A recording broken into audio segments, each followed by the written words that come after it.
questions we're going to ask will be candidate specific.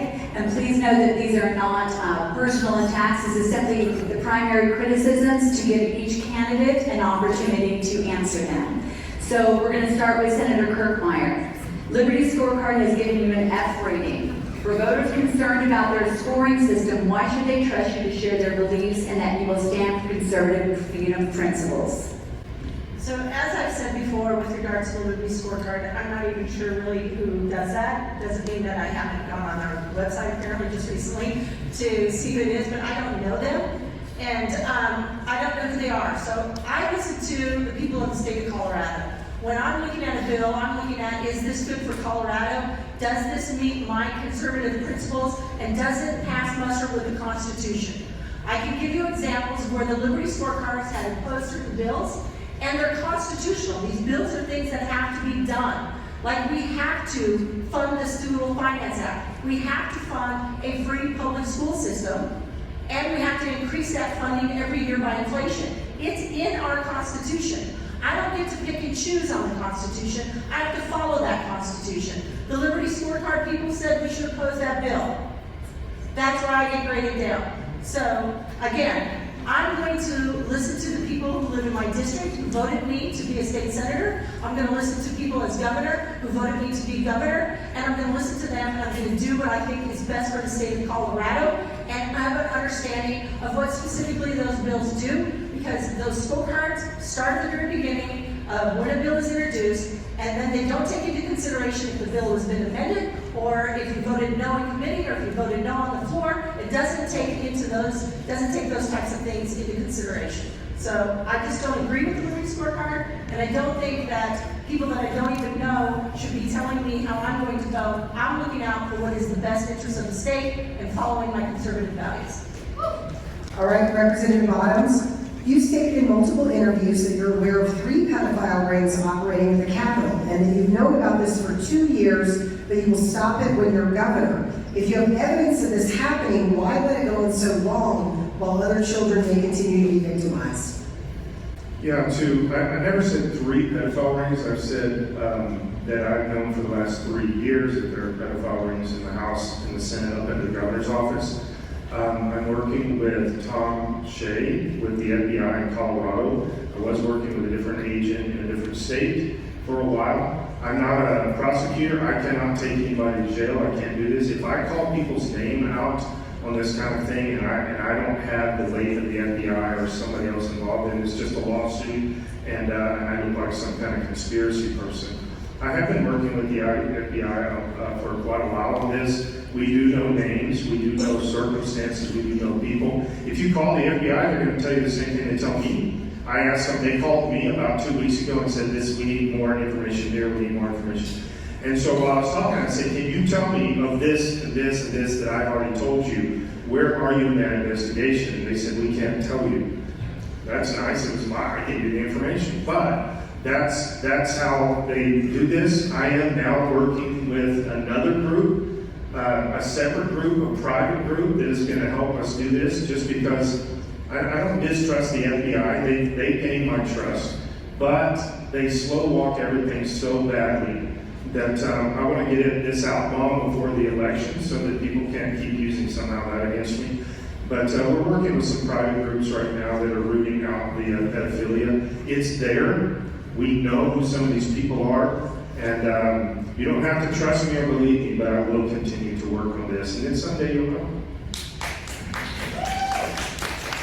All right, Greg, you served as Parker mayor, were selected to replace Ken Buck, and ran for state, senate, and governor twice, all as a Republican. You have now left the Republican Party to run as an independent.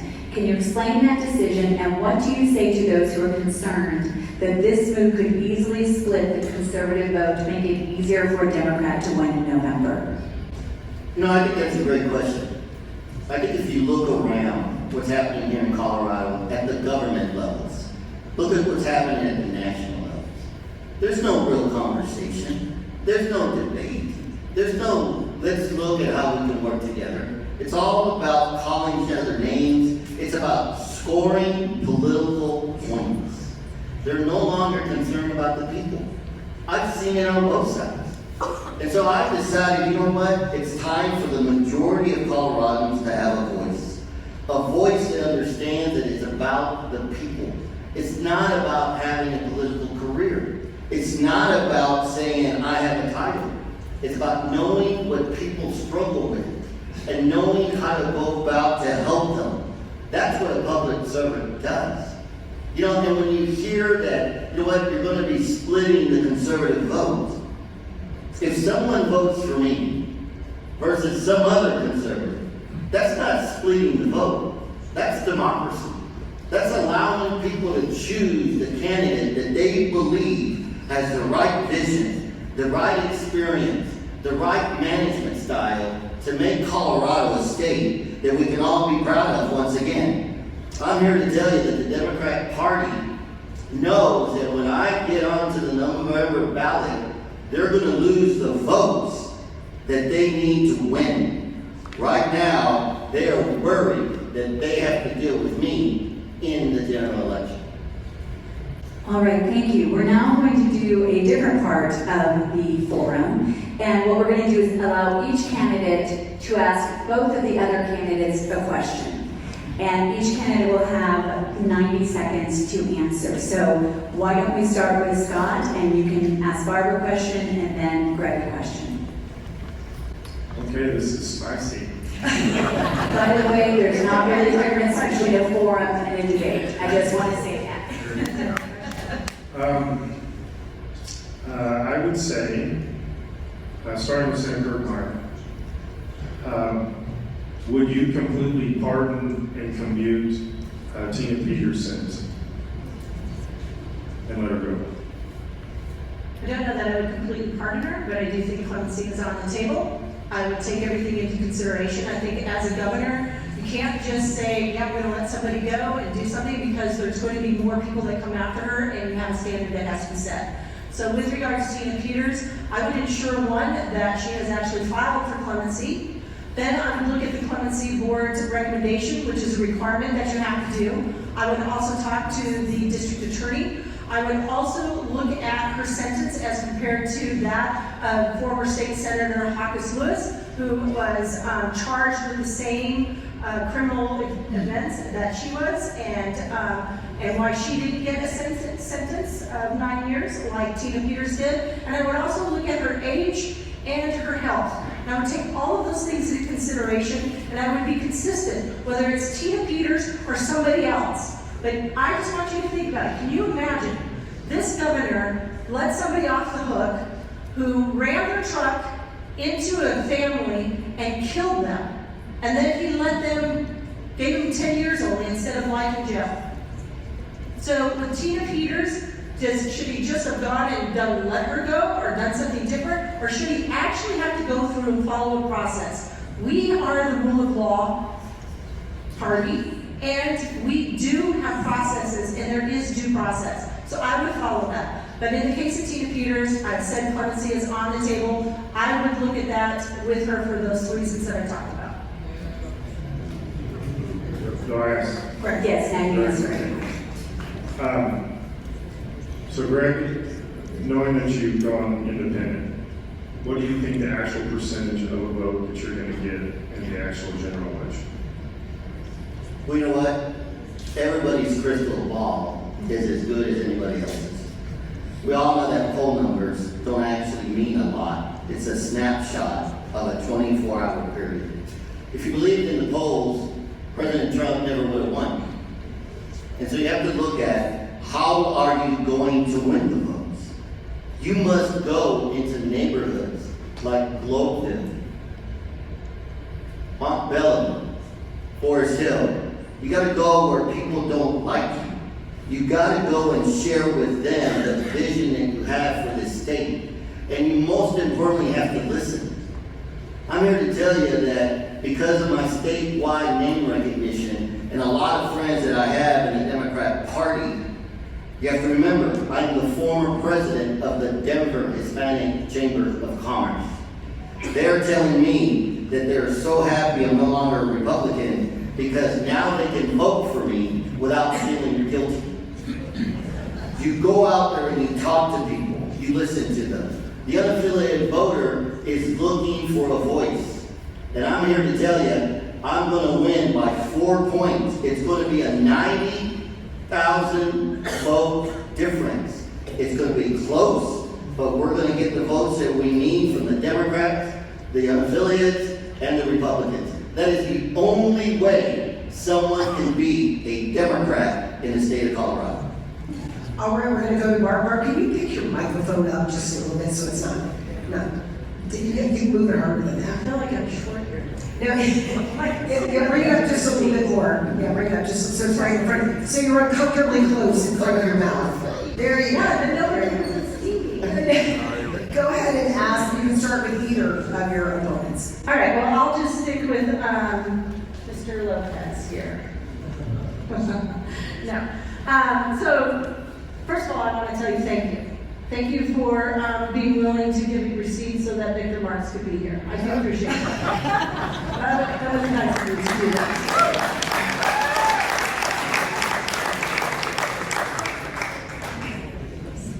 And he didn't take you up on it, so anyways.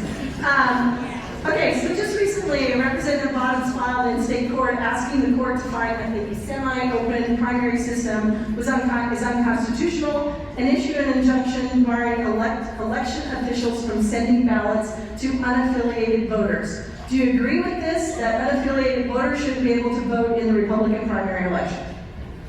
You know, that's an interesting question now that I'm an unaffiliated voter. Because I get both ballots. You know, You vote for me though, right? we'll talk later. Okay. But think about what's happening here. When you look at the actual language of the legislation, and you look at what the intent is, the judge did rule that it's way too high to set a bar of 75%. He recognizes that. And he recognizes that, you know what? Maybe it should be lower. And if the Republican Party or the Democrat Party does not want unaffiliated voters to vote in their primaries, then they have a choice. They can notify the Secretary of State's office that they choose not to participate. And they would have to manage their own election. They could not participate in the coordinated election of the state. And so the interesting thing is that the courts will kick this around. But I do want you to understand something. Think if this was the union. Should non-union members be able to vote in a union hall for the selection of union leaders? You've got to think this through. You've got to evaluate what is the actual message that you're trying to achieve. So, I guess only time will tell as it pertains to what the judge is going to do with this. Barb, if you'd like to ask a question, to Scott. Okay. All right, so as a state legislator, I've accomplished passing legislation that has produced the largest property tax cut in the state, that has protected Tabor, that has protected water rights, that backed the blue, ensure that they got their $350 million. I've cut regulations, I have cut spending, and then I cut the governor's slush fund down to zero. So in your 4 years of being a state legislator, what has been your legislative accomplishments, and how many bills have you passed? And tell us what that one bill was and what it did. Oh yeah, I did pass a bill. I forgot about that. Dave, I've passed no bills except the license plate bill that they pulled me on to try to manipulate me.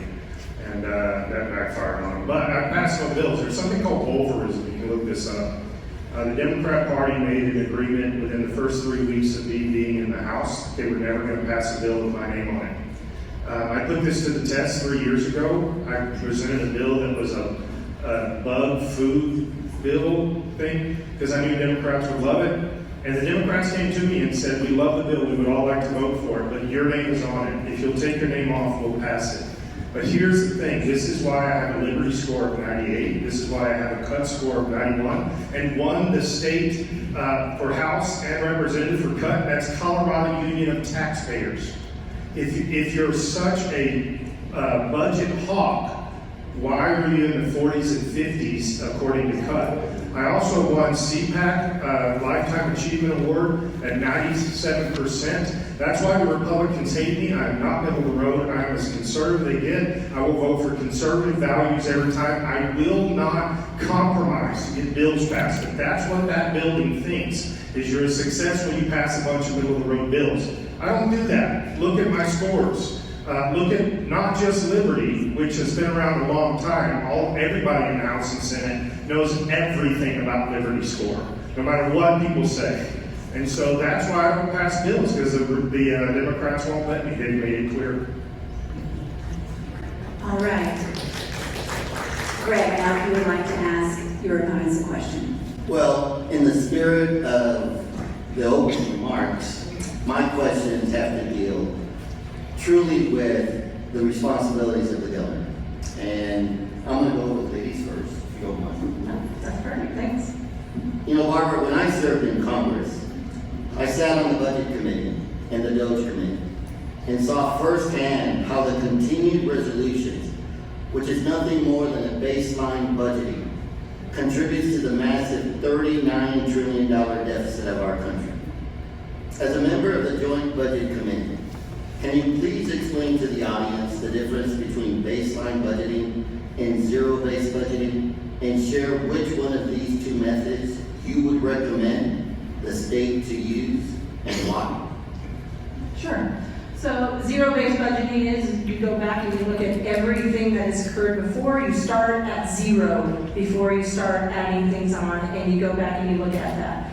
The other one, Baseline. Baseline budgeting is, and you're correct, we do baseline budgeting in the state of Colorado. That's how it's done. So, and even though I try to change that, I'm not able to do that because I'm in the minority. But baseline budgeting is you take what was spent last year and you talk about how you're going to add to it. So as governor, I would go back to zero-based budgeting. It's very similar to what I did as a county commissioner, where I led my county to zero debt. And I think it's how we get to where it's not a debt issue, it is a structural deficit issue, and it's how we get this overspending stopped. But quite frankly, the problem we have with the Democrats is they just continue to overspend. They start these programs, they start with one-time funding, and then they keep them going, and they just keep overspending. So, as governor, I will cut that spending, I will whip this budget into shape within 6 months. We will not have a problem like we have now, and we will stop the overspending. Scott, as you know, when I was the mayor of Parker, I was not only the mayor, but also the city manager at the same time. I was responsible for ensuring that all 12 department services were administered efficiently and effectively without going over budget. Out of the 16 departments that fall under the governor's office, which one department do you believe is failing the most? Why and how would you fix it? That's tough because I think almost all of them are failing. The CDOT is horrible. Some of the biggest corruption in the state through CDOT. Our education department needs to be torn down and started over. That is extremely corrupt and indoctrinating. It's hard to pick one out of that list because I'm just going to go out a lot of things. We have 5 or 6 departments that are created just for illegal immigrants. And they're like new Colorado department and stuff like that. We need to cut all of that junk. That is crap, is what it is, and it's horrible for our state. I think if I had to just pick one to go at the beginning, I think it would probably have to be CDOT.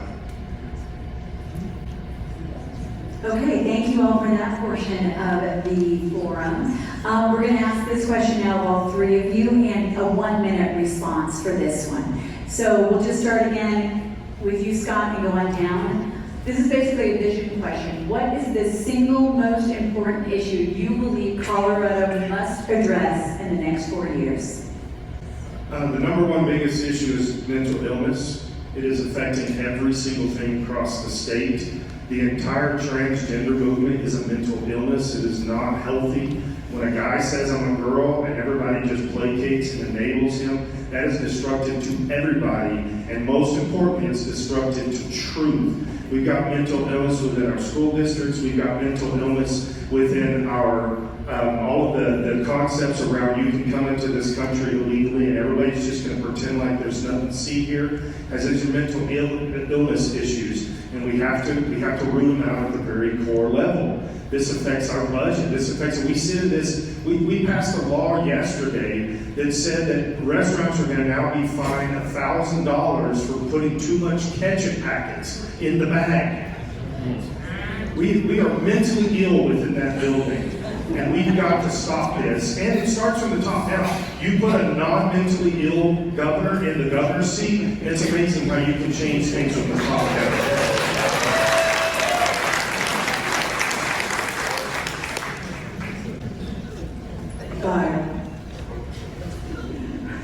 Barb, for you, what is the most important issue to solve in Colorado in the next 4 years? Thank you. I just want to first point out that Representative Bottoms and I are not mentally ill. I know he said we're mentally ill in Catholic, but we too are not. So anyways, affordability. It is the issue. It's affordability, whether it's in healthcare, whether it's in housing, everything is across the board. Groceries have gone up. This Democrats, this one-party control, has just put a squeeze on Coloradans, and they've made our lives unaffordable. So that's the issue. We have to go after. I just told you they tried to raise healthcare, health insurance premiums, like it's not unaffordable now. They have gone in and they've changed through the PUC and increased our utility bills because they want to ban natural gas. So affordability at every area, whether it's in energy, whether it's your utility bill, whether it's housing or healthcare, it's all unaffordable, and they've made it that way. So we attack it, we go after it, we've got to pull back regulations, we've got to cut taxes, and we've got to do everything we can to help folks get into a home. Okay, thank you. Greg, same question. What is the most important thing to address in the next 4 years for Colorado? You know, the most important thing over the next 4 years is quality of life. You know, everybody has a different quality of life and a different way of life. The way of life in Western Slope is not the same as the urban corridor or the Eastern Plains. And when you don't have a good quality of life, it causes all these other issues that we're talking about. It causes mental health. It causes crime. It causes depression.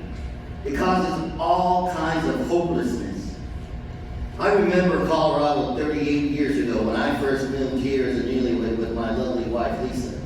Colorado was a place where it had opportunity. It gave prosperity. Everyone loved to be in Colorado because everyone understood that we could live our better lives in Colorado without government getting in the way. We must improve the quality of life of every Coloradan in the state. All right, one more question. We'll start with you, Barb. The road to the governor's mansion is paved with potholes, and I mean that literally, not figuratively. Please be as specific as possible. What is your plan to improve transportation and infrastructure, not just on the Front Range, but in our rural communities as well? Sure. The road to the governor's office isn't paved. It's filled with potholes and cracks, and our system is crumbling. We're like 47th or something or worse in the nation as far as safety on our roadways and the maintenance of our roadways. So my plan is this, and it's on my webpage at kirkmeyerforcolorado.com. It's called DRIVE, and it doesn't mean increasing taxes. The Department of Transportation is mismanaged, and they don't know what they're doing. And they have taken funds and they park them over there. They've done things where they put money into the urban corridor, and they put it into transit projects. We will pull money out of there, close to $6 billion in a 4-year period, where they have parked money over there for projects that have been completed and it's money left over, or for projects that they've mismanaged. We will move it around. We will put it onto safety projects to build additional capacity, but to also pave our roads and make them more safe. It's there. It's just about management and revising what they do and changing their mission and vision over at the Department of Transportation. They are the Department of Transportation. They need to act like it. Scott? So we had a bill come up into the House today that was, if you guys remember, 179 was passed as a vote of the people to say fix the potholes, right? And so the Democrats today came up and said, well, we don't have the money to do that, so we're going to take it from all these other places. We're going to backfill this bill. And we even had some Republicans get on it, and I talked to each one of them. I said, this is a bad idea. They said, well, they're going to take it from education if you don't. No, we don't have to take anything from anything. CDOT is corrupt and overloaded. We need to start firing people. I'll tell you something we need to do is don't pay them until the job's done. That's how you get paid for things. And we need to go back to the CDOT and say, you have plenty of money to fix the potholes, but these guys are all of a sudden millionaires that didn't used to be millionaires in CDOT and in the construction and everything else. This is a bloated, destructive system in the state of Colorado. We need to tear it down and rebuild it with a very minimal structure, very minimal people, and start paying when they finish filling potholes. Go ahead. You know, unlike our current governor, I will never appoint anybody to a department head for a political favor. The CDOT director had no idea about how to manage roads. And so you have to look at it. That's what's causing a lot of this. You know, folks, transportation can mean congestion. If you want to make sure you improve people's quality of life, as governor, I'm going to buy E470 and take the tolls off so people can get to where they need to go. When it comes to maintaining the roads, look, we have state road engineers that are not putting the engineering stamp on their own designs because they know they're cutting corners. This is why people are dying on construction sites in CDOT. And when I was in Congress, I wrote the letter about how dangerous our roads were. Repairing roads is a task that everybody knows how to do. You just got to be careful and prudent and making sure that you're not putting Band-Aids on roads, you're actually fixing them. All right, well, we're going to switch now to audience questions. If we don't get to it, there are many duplicates and there's limited time, but I want to go ahead and start with that. This is an important one that we ran out of time for ourselves, so I'm going to ask this question. How will you address the long-term sustainability of water for Colorado, particularly when other states like California want more of our water and they have not built a dam in 45 years? How will you do that? And let's go ahead and start with Scott and we'll go down the line. 1 minute, by the way. Yeah, that's an easy 1 minute answer. So I was down in St. Louis Valley, spent quite a bit of time with farmers, ranchers down there, and they said the same thing. The state micromanages down to 1/100th of an inch of water. I was up in by the Nebraska border in Julesburg, and they were talking about how there was a 100-year agreement there with Nebraska and Colorado. It went away a year and a half ago. Now Nebraska is starting to buy up land and water rights around this. Guys, we make too many deals. Our governor, a previous governor, Democrat governor, and a previous Republican governor, those three guys got together and sold a bunch of our water rights a year and a half, 2 years ago. It barely made any newspapers, but it's out there. You can find it. We've got to stop this. We don't have any water flowing into Colorado. It only flows out. We've got to stop selling it to other people. We need to make priorities farming, then corporations, and then housing last. That has to be in order, and we can fix this problem. Great, go ahead, Barb. Okay, wow.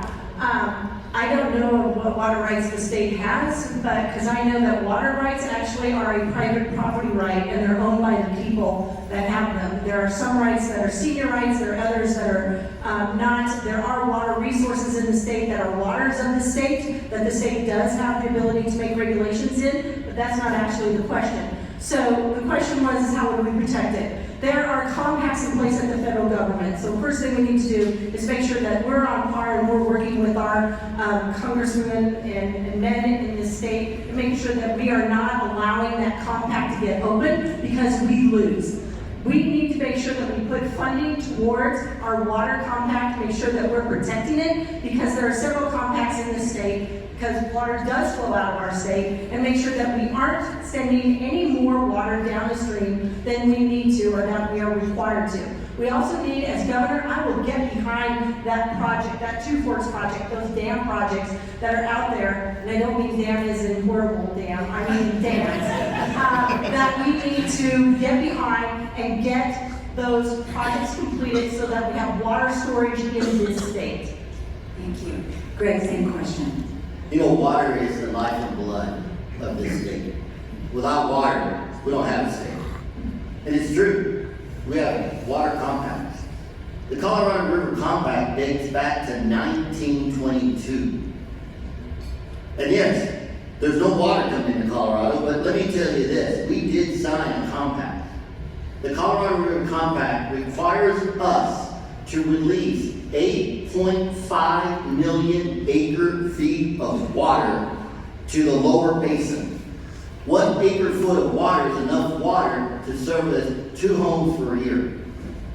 And we've only been using on the upper basin 3.5 million acre feet. And they want us to make sure that during Lee's Ferry that we allow 8.75 million acre feet to go through that point. Those contracts need to be renegotiated. And yes, we must be strong in our renegotiations, because we as a state have been too nice to other states because we felt that we were trying to help them. In water today, I'm here to tell you, Colorado is out of water. Thank you. All right, our next question has to do with electability, and specifically, how are you reaching young voters, and how will you reach unaffiliated voters, which now make up a majority of our registered voters in Colorado? And we'll start with Greg. Well, now that I'm an unaffiliated voter, they're all reaching out to me, which I'm having a great conversation with. You know, and again, I told you earlier, if you are going to represent the people, you must be out there with the people. I was at the Cinco de Mayo Festival, talking to young individuals. I want to go to Juneteenth. A lot of people won't go to Juneteenth, but you must go where the people are. And the younger generation are feeling hopeless. Hopeless. They really don't see a future. They need a governor that will listen to them, a governor that will give them solutions, a governor that will understand the challenges they face every single day. It is a word-of-mouth campaign, and it's growing by leaps and bounds because they understand that I'm about the people, not the politics. Scott, how do you reach unaffiliated voters and young voters in the state? So 52% of the state is unaffiliated, independent. We've seen a bunch of trends. We actually do a lot of studies on this regularly. Democrats are pulling away from Democratic leadership at high levels. This is why the 4 top Democrats in the state, Polis, Bennett, Hickenlooper, and Weiser, their numbers are crashing right now because the people of Colorado are done with this. The number one demographic in the entire United States and in the state of Colorado that is moving to the right is the under 30 crowd. They are looking for, and this is why they voted in President Trump. And this is also why the Hispanic community is moving to the right, and this is why they voted in Trump, is they're looking for a strong leader that will do what they say. They're not looking for a politician that's doing all kinds of stuff. They don't even care about Democrat, Republican. They don't say it that way. They say things like unaffiliated, say things like, we're leaning into parental authority and parental rights. Guys, I have 49.5% of the unaffiliated crowd said they'll vote for me right now, and almost the same number in the under 30 crowd. We're winning this pretty strong. And Barb? So it's true, 52% of the voters are unaffiliated. And here's the thing what they're telling us. They think we're going in the wrong direction. They think everything that's been happening over the course of the last 7 years, wrong direction. They think the legislature is going the wrong direction. And they don't say it's Democrats or Republicans, they say the legislature. And they're right, we are. So you have to have a strong message be disciplined on your message, and then get out and listen to the people and show up to events. So the message is about not the social issues, but about affordability. They want to know, are you going to help them get into a home? How are you going to help reduce the cost of their utility bill or their insurance? They want to know that, and I think I have demonstrated, I know I have demonstrated that, and can continue to demonstrate it too. They want to know, are they going to feel safe in their community? But even more important, it's those moms and grandmothers, like myself, the moms and grandmothers who live in suburban Colorado, that are thinking, what the heck is going on with our education system? We need to have a strong education system that is accountable and make sure that parents are parenting and government aren't trying to tell us how to raise our kids. That's the message. Thank you. All right, we're going to start with Scott this time. Oh, no, Barb, you have not started, so we'll have you start this one. Okay, we've seen all the headlines from Minnesota and California. There's so much fraud in government spending. We're $1.5 billion in debt here. If you are governor, how will you expose fraud in our state and get rid of it?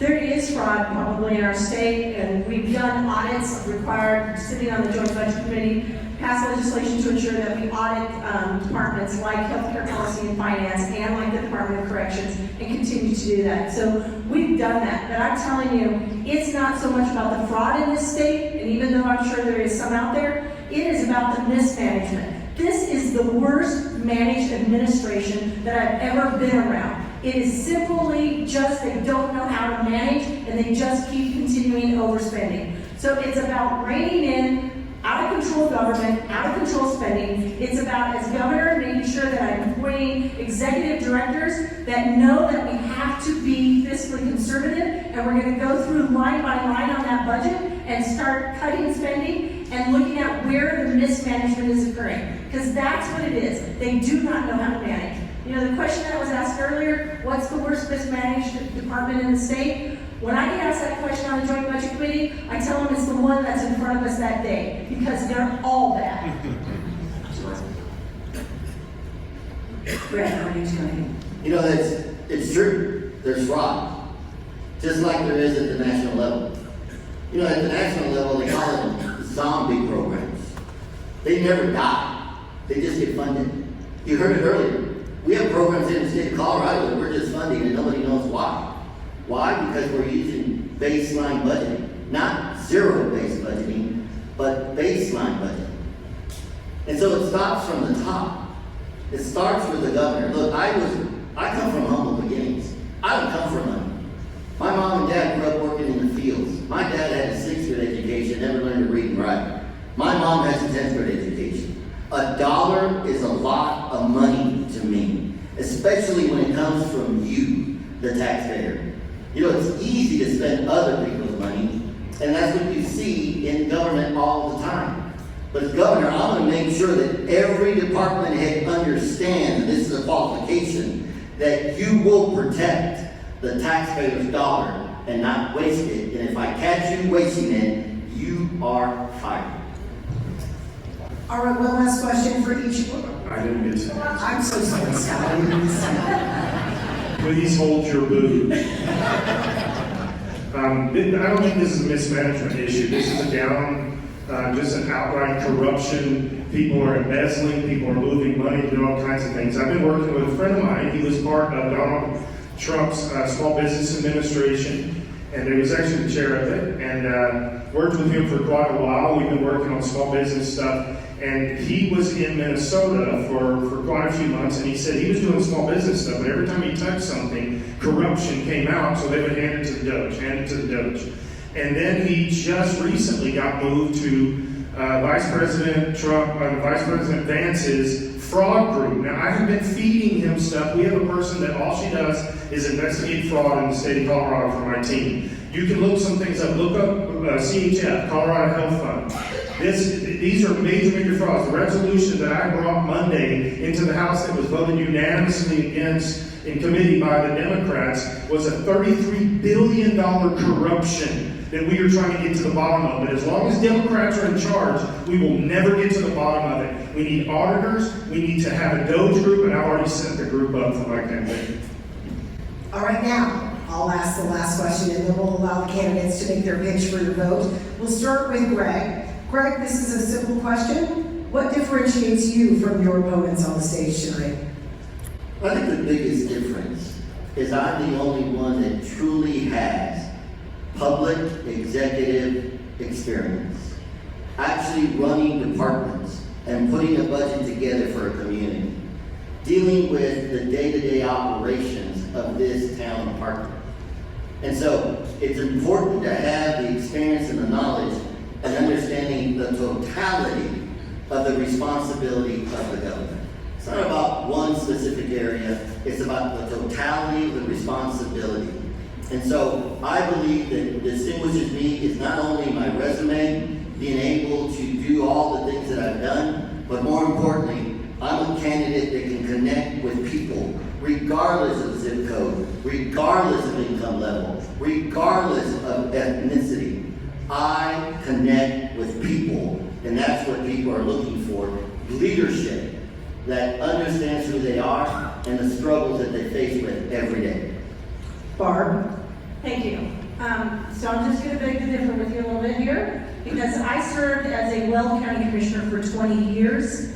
We have, as county commissioners, executive and the legislative and quasi-judicial powers. And in my county, we didn't have a county manager. So we actually led those departments, and I led my county to zero debt and lowered taxes and lowered the mill levy. That's what I did as an executive. So I think that's what separates me from the candidate sitting here and the one that's not sitting here.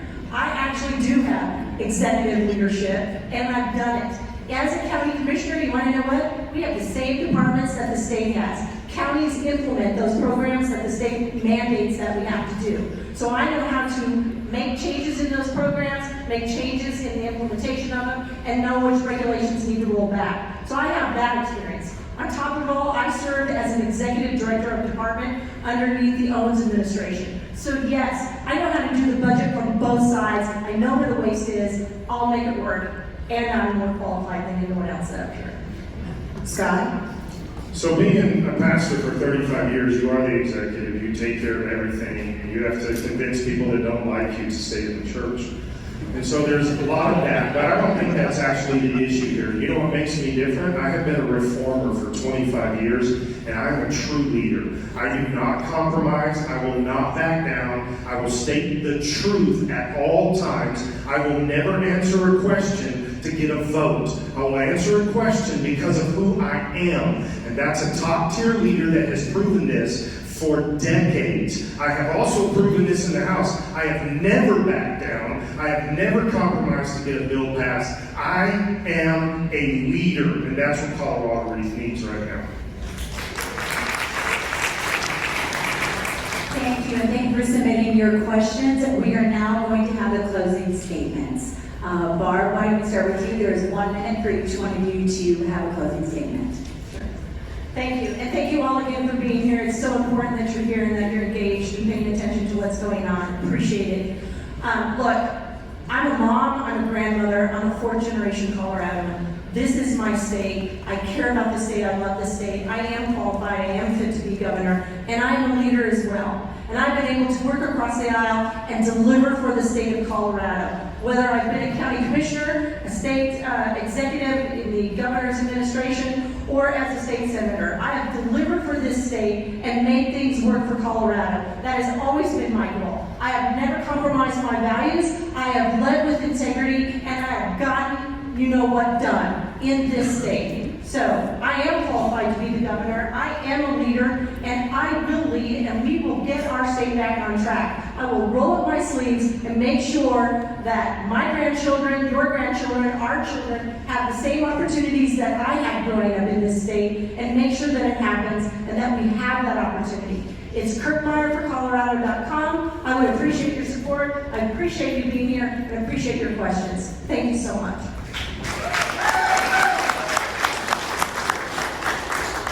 Greg.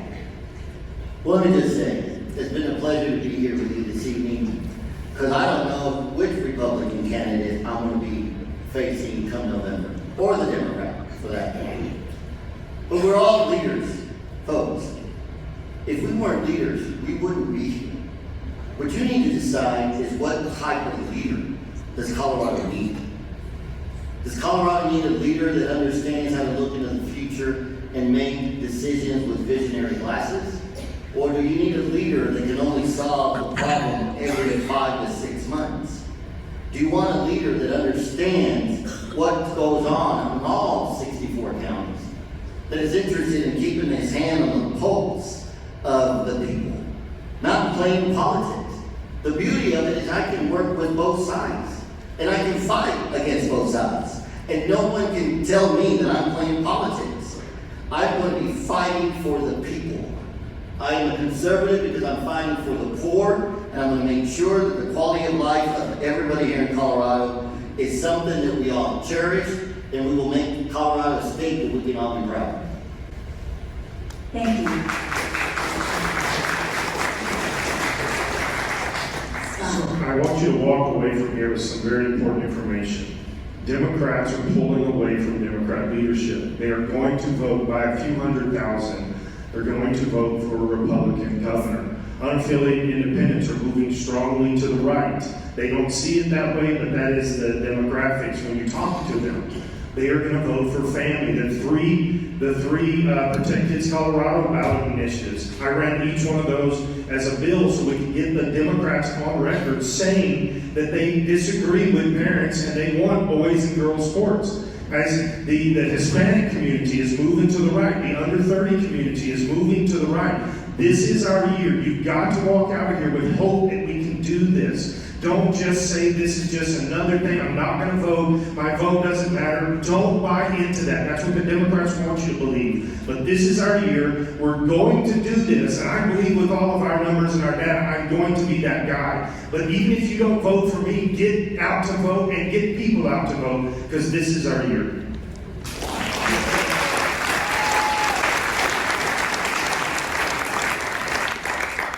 First of all, I want to thank once again our partner organizations, Lincoln Club of Colorado, Douglas County Republican Women, Douglas County Young Republicans, and now Colorado Citizenry. Please do find out more information and introduce others to these great organizations. I also want to thank the candidates that are here that do believe it's important to come and speak directly to the citizens and what their voices heard.